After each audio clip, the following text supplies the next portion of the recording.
I have been reading Jacqueline Wilson books for about 21, maybe 22 years. And obviously, I love everything that she's written, but I always prefer her more contemporary novels, those with a more historical slant. Despite my great love of history, are not my favourites. Granted, when I was growing up, we really only had the Lottie Project, but in more recent years, there are things like Emerald Star and um, a few others, all part of the kind of Emerald Star series. But Opal Plumstead is one that I read and genuinely loved. Loved it almost as much as her more contemporary novels. I'm not going to go into too much detail about the novel, so if you haven't read it, that's perfectly fine. I'll just talk a little bit about it. But for me, the reason I love it is because she's tackling several different moments in history that I love, that I feel like children's novels do not really touch upon in quite such accurate detail. And that's the character development of Opal. To make a long story short, we are at the beginning of the 20th century, and Opal has to go and work in a sweet factory to earn money for her family. Bearing in mind, she's about 14, I think. But, this child has been sent to work in a sweet factory. Fantastic setting, because it allows Jacqueline Wilson to describe these sweets and the sweet factory in such delightful detail.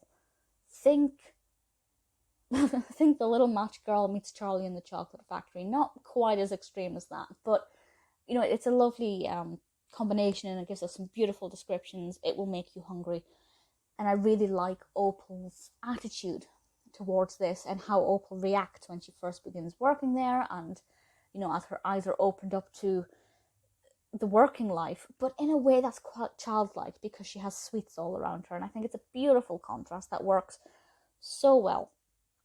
She has gone through some personal problems, and obviously so is the world. There's a strong focus on suffrage movement, particularly the suffragettes, which is something that I love. But I will say that when I was this age, so let's say this is aimed at, I guess, 7 to 12-year-olds, give or take. When I was that age, I knew nothing about the suffragists, really not at all. Now is one of my, favourite subjects. I'm currently writing a novel that's set during the height of the suffrage movement. But at the time, didn't really know anything about it, so this would have been really eye-opening and an absolute joy to read from that respect, because I would have learned so much. Not that it's particularly political. She's not, Jacqueline Wilson is not obviously going into too much detail, but at the same time, she doesn't sugarcoat things. Jacqueline Wilson always writes strong, young female protagonists. Yes, some of them are quite weak to begin with, either emotionally or often physically as well. But they always grow, at least in mental strength, to become quite strong, independent young females. And Opal Plumstead is just exemplary in that respect. I love watching her journey in this. The descriptions of everything are beautiful. I feel like I'm in the past. Jacqueline Wilson writes this in a way that, as I said, it doesn't sugarcoat everything, apart from the sweets in the sweet shop, the factory.